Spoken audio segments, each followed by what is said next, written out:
الحمد لله رب العالمين والعاقبة للمتقين والصلاة والسلام على سيد المرسلين أما بعد قال الله تبارك وتعالى في كلامه المجيد أعوذ بالله من الشيطان الرجيم بسم الله الرحمن الرحيم يا أيها الذين آمنوا كتب عليكم الصيام كما كتب الذين من قبلكم وقال تعالى في موضع آخر من شهد منكم الشهر فليصم صدق الله العظيم وقال النبي صلى الله عليه وسلم الصوم لي وأنا أجزي به أو وأنا أجزى به صدق الله العلي العظيم وصدق رسوله النبي الكريم ونحن على ذلك لمن الشاهدين والشاكرين برحمتک یا ارحم الراحمین۔ محترم بزرگوں، عزیز ساتھیوں، گزشتہ ہفتے آپ حضرات کے سامنے بات آئی تھی کہ جب مہمان آنے والا ہوتا ہے تو ہم اور آپ گھر آنگن کی صفائی کرتے ہیں، جھاڑو پوچھا لگاتے ہیں، گھر کی لیپا پوتی کرتے ہیں۔ ایسے ہی یہ رمضان المبارک کا مہینہ یہ مہمان ہے، عظیم مہمان ہے، جو اپنی ساتھ رحمتوں، برکتوں اور مغفرتوں کا بے پناہ خزانہ لے کر کے آتا ہے۔ تو اس کے استقبال کے لیے ہم کو اور آپ کو بھی اپنا دل صاف کر لینا چاہیے، اور دلوں میں جو گرد و غبار، جو گندگیاں پورے سال آتی رہتی ہیں، ان گندگیوں پر جھاڑو پھیر دینا چاہیے۔ تفصیل سے بات آئی تھی آپ حضرات کے بیچ۔ الحمدللہ وہ مہینہ آ چکا ہے اور آج ہم لوگ پہلا روزہ رکھ رہے ہیں۔ مشہور حدیث ہے کہ جناب نبی کریم صلی اللہ علیہ وسلم نے اس ماہ مبارک کی آمد سے ایک روز پہلے، یا بعض محدثین کے بقول پہلے ہی دن، بعض محدثین نے فرمایا کہ پہلے دن اور بعض نے کہا کہ ایک روز پہلے، آپ صلی اللہ علیہ وسلم نے لوگوں کو خطبہ دیا تھا، لوگوں کے سامنے تقریر کی تھی، اور پھر آپ نے اس مہینے کی اہمیت اور اس کی فضیلت کو عوام کے سامنے اجاگر کیا تھا، صحابہ کرام کے سامنے۔ مشہور حدیث ہے، فضائل اعمال میں بھی موجود ہے، اور شروع دور میں ہی یہ حدیث پڑھی جاتی ہے کہ اللہ کے رسول صلی اللہ علیہ وسلم نے ارشاد فرمایا تھا کہ اے لوگو، تم پر ایک عظیم مہینہ سایہ فگن ہو گیا ہے، یعنی بابرکت مہینہ آ چکا ہے، جس میں ایک رات ہے جو رات 1000 مہینوں سے افضل ہے، یعنی شب قدر جس کو کہتے ہیں۔ اللہ تبارک و تعالیٰ نے اس کو 1000 مہینوں سے افضل بنایا ہے۔ پھر آپ صلی اللہ علیہ وسلم نے آگے فرمایا کہ اللہ تبارک و تعالیٰ نے اس مہینے میں جو عبادت فرض کی ہیں تو وہ روزہ ہے، تو اللہ تبارک و تعالیٰ نے اس مہینے کے روزے کو تم پر فرض کیا، اور اللہ تبارک و تعالیٰ نے اس مہینے کی رات کے قیام، یعنی تراویح ہو، تہجد ہو، اس کو تمہارے لیے تقرب کا ذریعہ بنایا کہ ان کو، یعنی تراویح پڑھ کر کے، تہجد کا اہتمام کر کے، رات کو نوافل پڑھ کے تم اللہ تبارک و تعالیٰ کا قرب حاصل کر سکتے ہو۔ پھر آگے اللہ کے رسول صلی اللہ علیہ وسلم نے فرمایا کہ یہ مہینہ ایسا ہے کہ جس کا پہلا حصہ رحمت کا ہے، دوسرا حصہ یعنی 1 سے لے کر 10 تک کا، اور دوسرا حصہ 11 سے لے کر 20 تک کا حصہ جو ہے وہ مغفرت کا ہے، عشرہ اس کو کہتے ہیں، تو دوسرا عشرہ مغفرت کا ہے، اور تیسرے عشرے کے بارے میں جناب نبی کریم صلی اللہ علیہ وسلم نے فرمایا کہ تیسرا عشرہ آگ سے چھٹکارے کا ہے، آگ سے خلاصی کا ہے۔ پھر بات کو آگے بڑھاتے ہوئے پیارے آقا صلی اللہ علیہ وسلم نے فرمایا کہ جو کوئی اس مہینے میں ایک فرض کو ادا کرتا ہے وہ عام دنوں میں ایسا ہے جیسا کہ اس نے 70 فرض کو ادا کیا، یعنی اس مہینے کے ایک فرض کا ثواب عام دنوں کے مقابلے میں 70 فرض کے برابر ہے۔ اور اسی طرح بات کو آگے بڑھاتے ہوئے پیارے آقا صلی اللہ علیہ وسلم نے فرمایا کہ جو کوئی اس مہینے میں نفلی عبادت کرتا ہے تو گویا کہ عام دنوں میں اس نفل کا ثواب عام دنوں کے فرض کے برابر کر دیا جاتا ہے۔ آگے فرمایا آپ صلی اللہ علیہ وسلم نے کہ یہ ایسا مہینہ ہے جس مہینے میں مومن کے لیے رزق کو بڑھا دیا جاتا ہے، رزق کی کشادگی کر دی جاتی ہے، اللہ تبارک و تعالیٰ دنیاوی برکتیں عطا فرماتا ہے۔ بہرحال آپ صلی اللہ علیہ وسلم نے اس مہینے کے تعلق سے موٹی موٹی باتیں بیان کی، پھر آپ صلی اللہ علیہ وسلم نے روزے دار کو روزہ افطار کرانے کی ترغیب دی کہ اس مہینے میں اگر کوئی آدمی کسی روزے دار کو افطار کراتا ہے تو اللہ تبارک و تعالیٰ اس کو بے پناہ اجر کر دیتے ہیں اور پچھلے گناہ بھی معاف کرتے ہیں، اور ساتھ میں روزہ رکھنے والے کو جتنا ثواب ملتا ہے اتنا ہی ثواب روزہ افطار کرانے والے کو دیا جاتا ہے، اور روزہ رکھنے والے کے ثواب میں کوئی کٹوتی نہیں کی جاتی ہے۔ اگر کوئی آدمی کسی روزے دار کو بھر پیٹ کھانا کھلا دیتا ہے تو اسی حدیث میں آگے آپ صلی اللہ علیہ وسلم نے فرمایا کہ وہ اس آدمی کو اللہ تبارک و تعالیٰ قیامت کے دن میدان محشر میں میرے حوض کوثر کا جام پلائے گا، اور اس جام پینے کی وجہ سے جنت میں جانے تک اس کو پیاس نہیں لگے گی۔ بہرحال یہ لمبی حدیث تھی جس کی موٹی موٹی باتیں آپ حضرات کے روبرو بیان کی گئی۔ میں نے آیت پڑھی ہے یا ایھا الذین آمنوا کتب علیکم الصیام کما کتب علی الذین من قبلکم لعلکم تتقون۔ اس آیت میں اللہ تبارک و تعالیٰ نے، یہ آیت پوری ہے، لمبی آیت ہے، تو یہ پورا رکوع اس میں روزے کے تعلق سے احکام ہیں، روزے میں کیا منسوخ ہوا ہے اس تعلق سے بات ہے، آگے اعتکاف کے تعلق سے بات کی گئی ہے، اور یہ تمام مضامین جو قرآن کریم کے اندر نازل ہوئے ہیں سن 2 ہجری میں نازل ہوئے ہیں۔ اس سے پتہ چلتا ہے کہ سن 2 ہجری کے شعبان المعظم میں اللہ تبارک و تعالیٰ نے روزہ کی فرضیت والی آیت اتاری، اور گویا کہ 2 ہجری میں روزے کو فرض قرار دیا گیا۔ تو اللہ تبارک و تعالیٰ نے فرمایا یا ایھا الذین آمنوا کتب علیکم الصیام، کہ ایمان والو تم پر روزے فرض کیے گئے، ایمان والو تم پر روزے فرض کیے گئے، اسی طرح جس طرح تم سے پہلے دیگر اقوام پر، دیگر قوموں پر روزے فرض کیے گئے تھے۔ اللہ کے رسول صلی اللہ علیہ وسلم کے احوال کا جائزہ لیجئے کہ آپ صلی اللہ علیہ وسلم جس زمانے میں تھے آپ صلی اللہ علیہ وسلم، اس زمانے میں نہ لوگوں کے پاس تاریخ کا علم تھا، نہ لوگوں کے پاس جغرافیہ کا علم تھا جہاں آپ تھے، البتہ شعر و شاعری کا بہت علم تھا، بلاغت کا بڑا علم تھا، دیوان کا بڑا علم تھا، ادب کا بڑا علم تھا، لیکن اللہ تبارک و تعالی ماضی کے تمام تاریخ کو سمیٹ کر کے یہ کہہ دیا، آپ صلی اللہ علیہ وسلم کی زبانی یہ اعلان کر دیا گیا کہ ایمان والو تم پر اسی طرح روزے فرض کیے گئے جس طرح دیگر اقوام پر بھی روزے فرض کیے گئے۔ ایک کتاب ہے انسائکلوپیڈیا، اس کا جو مصنف ہوتا ہے بڑا اعلیٰ دماغ ہوتا ہے جس میں انسانی تاریخ رقم کی جاتی ہے۔ اس کتاب میں لکھا ہے، مولانا سید سلیمان ندوی نے اپنے حوالے میں نقل کیا ہے کہ اس میں یہ لکھا ہے کہ دنیا میں جتنی قومیں بستی ہیں، چاہے دنیا کے کسی خطے میں آباد ہوں، اس نے لکھا ہے کہ دنیا میں جتنی قومیں بستی ہیں، چاہے دنیا کے کسی خطے میں آباد ہوں، اپنا رشتہ وہ آسمانی مذاہب سے رکھتے ہوں یا اپنا رشتہ وہ آسمانی مذاہب سے نہیں رکھتے ہوں، ان تمام میں روزہ کسی نہ کسی شکل میں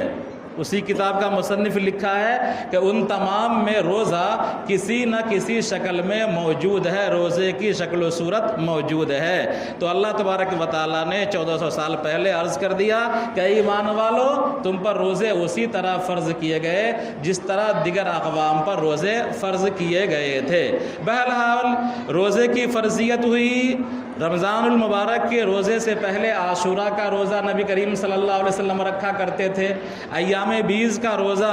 13، 14، 15 یہ روزے آپ صلی اللہ علیہ وسلم رکھا کرتے تھے۔ جب رمضان المبارک کا روزہ فرض کر دیا گیا اور آیت اتر گئی فمن شہد منکم الشہر فلیصم، کہ جو کوئی رمضان المبارک کو پالے اور اس کے اندر استطاعت ہو روزہ رکھنے کی، یعنی وہ عاقل ہو، بالغ ہو، صحت مند ہو، معذور نہ ہو، مسافر نہ ہو، حیض و نفاس سے پاک ہو، تو جو آدمی کے اندر یہ استطاعت ہے، نمبر 1 کہ اسلام ہے، مسلمان ہے وہ، نمبر 2 عاقل ہے، بالغ ہے، نمبر 3 اگر عورت ہے تو حیض و نفاس سے پاک ہے، نمبر 4 معذور نہیں ہے، اور نمبر 5 اسی طرح سفر وغیرہ میں نہیں ہے۔ تو اگر یہ استطاعت پائی جاتی ہیں تو ان تمام کے لیے حکم ہے من شہد منکم الشہر فلیصم، کہ جو کوئی رمضان المبارک کو پالے استطاعت کے ساتھ، صلاحیت کے ساتھ، تو اس آدمی کو روزہ رکھنا ہے، اس کے لیے روزہ نہ رکھنا جائز نہیں ہے۔ اگر کوئی آدمی صلاحیت کے باوجود روزہ نہیں رکھتا ہے تو گویا کہ عام دنوں میں اگر ایک روزہ بھی چھوڑ دیتا ہے تو عام دنوں میں پورے سال روزہ رکھتا رہے تو رمضان المبارک کے روزے کا بدل نہیں ہو سکتا، گرچہ قضا ہو جائے گا اور پھر اللہ تبارک و تعالیٰ پوچھ گچھ نہیں کرے گا، وہ الگ بات ہے، قضا ہو جائے گا۔ لیکن اگر جان بوجھ کر کے چھوڑ دیا تو پورے سال روزہ رکھتا رہے لیکن رمضان المبارک کی فضیلت کو وہ پائے گا نہیں۔ تو بہرحال تو جو آدمی رمضان المبارک کو پا لیا، صلاحیت اس کے اندر موجود ہے تو اس کو روزہ رکھنا چاہیے۔ اللہ تبارک و تعالیٰ نے صیام کا لفظ استعمال کیا ہے، اس میں ایک باریکی ہے۔ باریکی یہ ہے کہ ہم اور آپ جب کسی کے پاس کوئی گفٹ دیتے ہیں، ہدیہ دیتے ہیں، چل رہی ہے اسی ضمن میں بات چل رہی ہے، جب کسی کو ہدیہ دیتے ہیں تو آپ کرتے ہیں کہ بہترین سامان خریدتے ہیں اور بہترین انداز سے پیکنگ کرتے ہیں، بہترین سامان بھی خریدتے ہیں اور بہترین انداز سے پیکنگ کرتے ہیں۔ اگر کسی غریب کو دینا ہوا تو پھٹا پرانا بھی چل جاتا ہے، کسی بادشاہ کو دینا ہوا تو بہترین ہائی کوالٹی کا مال چاہیے اور اس کی پیکنگ بھی اچھے سے کرتے ہیں، اور پیکنگ اس انداز سے کرتے ہیں اگر کہیں پر گر بھی جائے تو اندر کے سامان میں کوئی دقت نہ ہو۔ پھر جا کر کے ہم اس کو ہدیہ تواضع کے ساتھ، عاجزی کے ساتھ سر جھکا کر کے ہم پیش کرتے ہیں۔ تو دنیا کا اصول یہ ہے کہ عام طور پر جب کسی بڑے کے سامنے کوئی سامان دیا جاتا ہے تو عزت و احترام کے ساتھ دیا جاتا ہے، اچھا سامان دیا جاتا ہے، اچھی پیکنگ کر کے دی جاتی ہے تاکہ اگلا خوش ہو جائے۔ تو صیام کا لفظ یہ بتلاتا ہے کہ ہمارا جو روزہ ہونا چاہیے وہ صرف سہنا نہیں ہونا چاہیے، یعنی کھانے پینے اور جماع سے جو رکتے ہیں صرف اتنا نہیں ہونا چاہیے، بلکہ ہمارا روزہ بالکل اچھا اور پیور ہونا چاہیے۔ آنکھ کا بھی روزہ ہو، کان کا بھی روزہ ہو، زبان کا بھی روزہ ہو، دل و دماغ کا بھی روزہ ہو، ہاتھ کا بھی روزہ ہو، پیر کا بھی روزہ ہو، اعضاء اور جوارح کا بھی روزہ ہو، یعنی ہمارا روزہ اچھی کوالٹی کا بھی ہو اور پیکنگ بھی اچھی ہو ہماری، یعنی ہمارا روزہ غیبت پروف ہو، ہمارا روزہ جھوٹ پروف ہو، ہمارا روزہ حسد پروف ہو، ہمارا روزہ چغلی پروف ہو، ہمارا روزہ جھوٹ پروف ہو، یعنی جو گناہ ہم کرتے ہیں ان تمام گناہوں سے پروف کر کے اچھی پیکنگ کر کے ہم کو اللہ تبارک و تعالیٰ کے حضور اپنا روزہ پیش کرنا چاہیے۔ اگر اس انداز سے ہم روزہ رکھتے ہیں کہ ہم نے کھانے پینے سے بھی رکا صبح صادق سے لے کر غروب آفتاب تک، اور جماع سے بھی رکا، خواہش پوری کرنے سے بھی رکا، اور ساتھ میں اپنی آنکھ کو بھی گناہ سے روکا، کان کو بھی گناہ سے روکا، زبان سے بھی کبھی گناہ سے روکا، دل و دماغ کو بھی گندا نہیں کیا، برے خیالات آئے تو ہم نے نکال دیا، تو ان تمام چیزوں پہ پروف کے ساتھ اگر ہم نے روزہ رکھا تو جناب نبی کریم صلی اللہ علیہ وسلم نے ارشاد فرمایا کہ ایسے روزے دار کو اللہ تبارک و تعالی 5 طرح کے انعامات سے نوازتا ہے، جو آپ مشہور ہے حدیث آپ سنتے ہوئے آ رہے ہیں۔ پہلا انعام یہ ہوتا ہے دنیا کے اندر کہ اس کے منہ کی جو بدبو ہوتی ہے شام کے وقت، پیریا کی وجہ سے نہیں بلکہ بھوک کی وجہ سے جو معدے کی بو منہ سے نکلتی ہے، تو وہ بو اللہ تبارک و تعالیٰ کے نزدیک مشک سے زیادہ محبوب ہے اور مشک سے زیادہ پسندیدہ ہے۔ اور پھر اسی طرح ایسے روزے دار کے لیے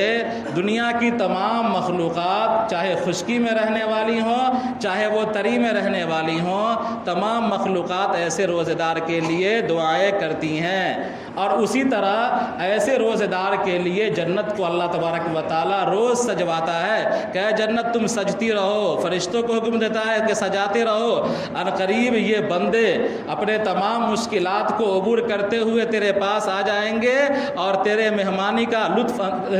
مہمانی سے لطف اندوز ہوں گے۔ تو جنت کو بھی سجایا جاتا ہے۔ ایسے ہی روزے داروں کے لیے اللہ تبارک و تعالیٰ مغفرت کا اعلان بھی کرتا ہے، اور مغفرت کا اعلان شب قدر میں جو ہوتا ہے وہ ہوتا ہی ہے، جو جاتا ہے آخر رات میں جس کو لیلۃ الجائزہ کہتے ہیں، اللہ تبارک و تعالیٰ مغفرت کا اعلان کر دیتا ہے۔ بہرحال یہ انعامات روزے داروں کو ملتے ہیں، اور سب سے بڑا انعام جو اس انداز سے روزہ رکھے گا، یہ لفظ صیام چونکہ آیا ہے، اسی صیام کو سامنے رکھ کر کے، صوم جو لفظ ہے مفرد ہے، واحد ہے، اس کے معنی آتے ہیں رک جانا، لیکن اللہ تبارک و تعالیٰ نے جو صیام کا لفظ استعمال کیا ہے، جمع کا لفظ استعمال کیا ہے، یا اس کو مصدر کے معنی میں لیا جا سکتا ہے، تو اس سلسلے میں مفسرین نے صیام کو سامنے رکھ کر کے جو نقطے بیان کیے ہیں، اسی نقطے کو میں آپ حضرات کے روبرو بیان کر رہا ہوں کہ ہمارا روزہ صرف کھانے پینے اور خواہش نفس سے رکنے کا نہیں ہونا چاہیے،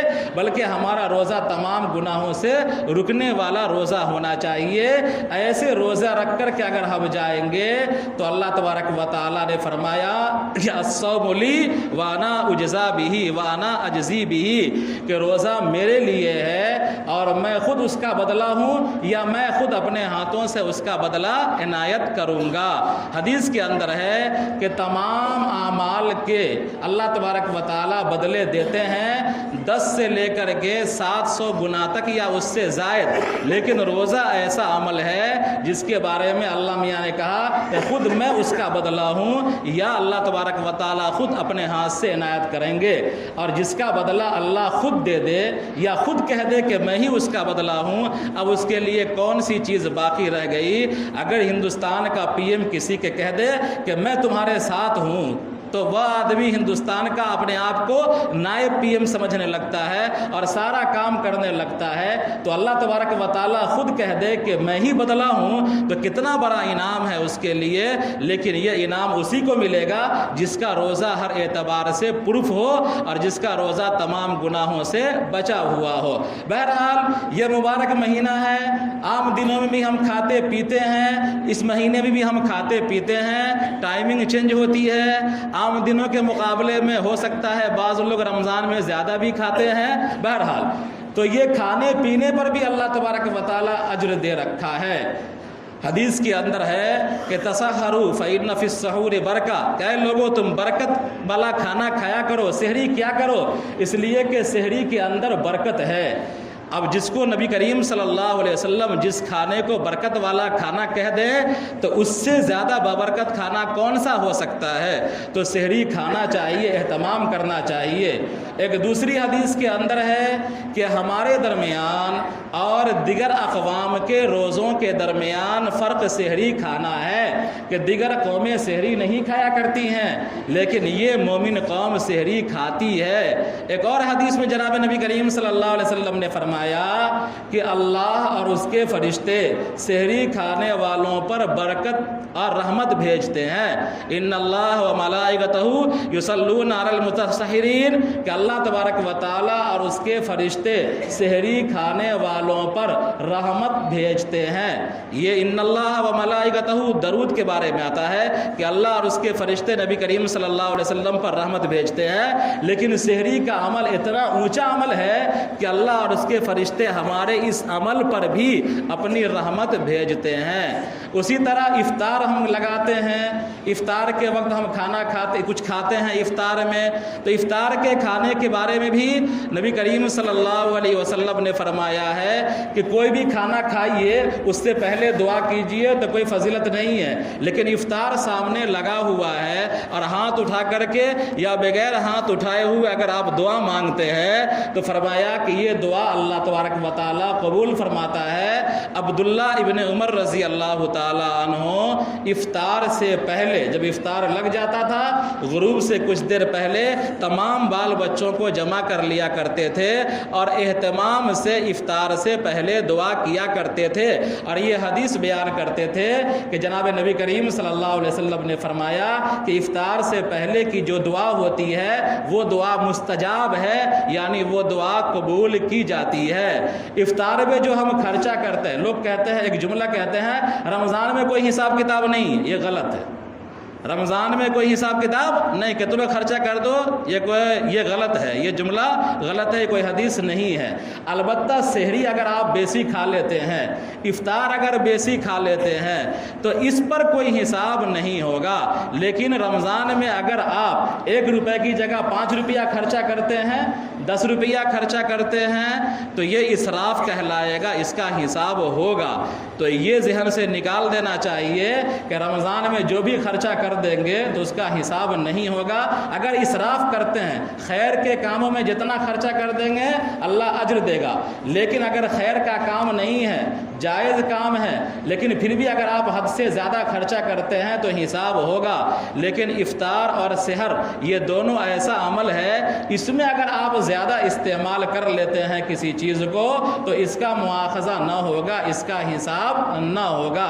جہاد کے لیے اگر کوئی آدمی زیادہ کھانا کھا لیتا ہے تو اس کا مواخذہ نہیں ہے. روزے پر قدرت کے لیے اگر کوئی آدمی زیادہ سحری کر لیتا ہے تو اس کا کوئی حساب نہیں ہے. تو یہیں سے ایک جملہ نکل گیا اور جو ہمارے درمیان چل پڑا ہے کہ رمضان میں کوئی حساب کتاب نہیں. رمضان کے بھی عمل کا حساب کتاب ہوگا. جو آپ خرچہ کریں گے وہ حساب کتاب ہوگا. ثم لتسألن یومئذ عن النعیم. یہ آیت جو ہے، اس آیت کا تعلق عام اوقات سے ہے. اس آیت میں کوئی وقت چھاٹی نہیں گئی ہے، کسی وقت کو مستثنا نہیں کیا گیا ہے. کہ اس آیت کے اندر اللہ تبارک و تعالیٰ نے فرمایا کہ اللہ تبارک و تعالیٰ تم سے تمام نعمتوں کے بارے میں سوال کرے گا. چاہے وہ نعمت آپ کو رمضان میں ملے چاہے غیر رمضان میں ملے، اللہ تعالیٰ ہر نعمت کے بارے میں سوال کرے گا. بہرحال تو سحری کا اہتمام کرنا چاہیے ہم کو. الحمدللہ تمام مسجدوں سے جگانے کا اہتمام کیا جاتا ہے. ہم کو اور آپ کو جاگ کر کے سحری کرنا چاہیے. اس لیے اگر ہم جاگتے ہیں، سحری کرتے ہیں تو سحری کرنے کی وجہ سے ہو سکتا ہے ہم کو 2 رکعت 4 رکعت تہجد کی توفیق مل جائے اور اللہ تبارک و تعالیٰ کی رحمت اور فرشتے کی جو رحمت برس رہی ہے اس رحمت کے ہم حقدار ہو جائیں. لیکن اگر آپ 11 12 بجے 1 بجے تک سوئے تو آپ کیا اٹھیے گا سحری میں؟ ایک کے دفعے فجر بھی چھوڑ دیجئے گا اور ایک ہی دفعے 8 9 بجے اٹھیے گا. تو اس عمل سے بچنا چاہیے. تو سحری کرنا چاہیے، افطار میں جلدی کرنا چاہیے. جیسے ہی غروب ہو جائے ویسے ہی افطار کرنا چاہیے اور افطار سے پہلے دعا ضرور مانگنا چاہیے، اس لیے کہ یہ دعا قبول کی جاتی ہے. گھر میں افطار کر رہے ہیں، عبداللہ ابن عمر کی طرح تمام بچوں کو جمع کر دیجئے اور اللہ تبارک و تعالیٰ کے حضور دعا کیجئے. اللہ تبارک و تعالیٰ آپ کی دعا کو قبول کرے گا. اور روزہ کو تمام گناہوں سے بچا کر کے روزہ رکھیے. اسی طرح جس طرح آپ کسی بڑے کے بیچ ہدیہ پیش کرتے ہیں, اچھا سامان اچھی پیکنگ کے ساتھ آپ پیش کرتے ہیں ہدیہ, تاکہ ہماری سبکی نہ ہو, رسوائی نہ ہو, ایسے ہی روزے کو سجا کر کے سوار کر کے اللہ کے حضور پیش کیجئے. اللہ تبارک و تعالیٰ نے روزوں کے تعلق سے جو انعامات کے وعدے کر رکھے ہیں, ان انعامات سے ہم بہرہ مند ہوں گے اور وہ انعامات ہم کو عطا کرے گا. ربنا تقبل منا انک انت السمیع العلیم وتب علینا انک انت التواب الرحیم.